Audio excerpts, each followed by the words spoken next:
Today I'm going to be reviewing the Nintendo 64 game Body Harvest.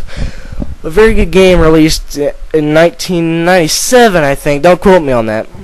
It's basically standard sci-fi and early post-apocalypse GTA 3. I'll get into more about that later. The story for the game is, over the past 100 years, a vast alien invasion has harvested mankind to the brink of extinction. And you play as a genetically engineered soldier, basically to fight the aliens.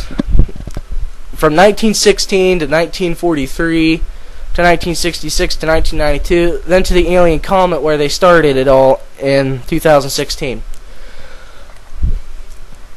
There's a whole ton of vehicles to drive, but anyway, I'll get into that in a minute.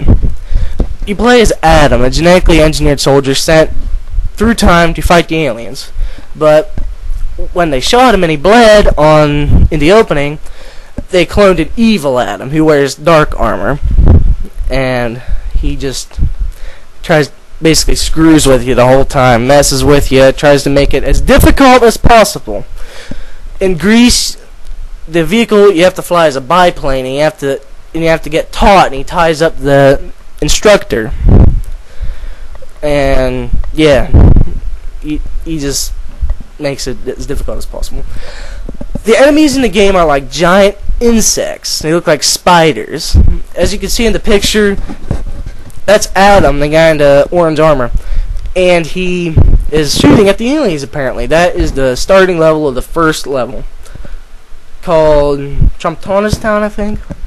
And you basically have to kill each harvester wave that pops up to kill the people. And you'll earn points for that, and at the end of the game it'll all be tallied up. The entire goal of the game, you see the bar with the human head, is to not let that get full, otherwise time will come to an end. I don't know, but that makes sense. The graphics for the time were pretty good. As you can see, the road is somewhat detailed, pretty good for Nintendo 64 graphics. And the characters that are sitting still and talk to you, and only move when you talk to them, are alright, I guess, but they could be better. The environment is pretty good, and the music is just phenomenal. Oh, and if you want to see an example, right here is one of the character models you see. His name is General McKenzie, and he lets you get a tank in the first level to kill the processor that processes the shields so you can get through. At the end of each level there's a shield generator, yeah, and you gotta destroy it, then you fight the main boss, and yeah, it's alright. I never got past the second level though. Too hard, and it just scared the crap out of me.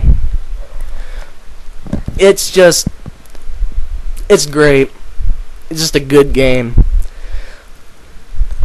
Well, there was all kinds of vehicles you could drive, like all the way from trucks to motorcycles to fire trucks to tanks to jet fighters to biplanes to Huey helicopters, all kinds of cool stuff.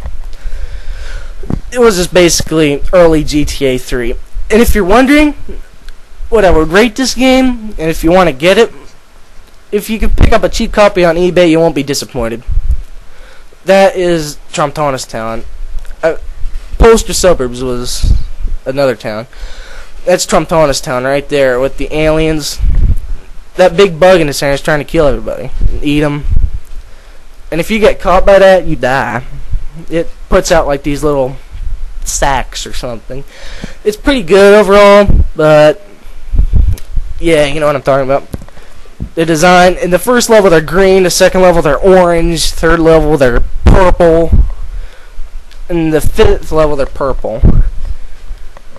So yeah, I would rate this game at about 4 out of 10. It's got some cons, like some bad graphics, and lack of narration for the characters, unless you hear the people scream when they get ate. And the pros are the great environment, creepy music that creeps the crap out of you, and, well, yeah, as you can see in the picture above, all the people are like sticks, and they like stand out in the open when the aliens are nearby. Dumbasses. The AI on them isn't very good, so it's more likely you're gonna run over one and be screwed. So I would recommend getting the game if you're like a really hardcore Nintendo 64 gamer. It's basically GTA for Nintendo 64. There's some big differences. I mean, like, you can go into a lot of towns, but it's fun, but I wouldn't let your kids play it. So, yeah, I'll see you in my next video. See ya.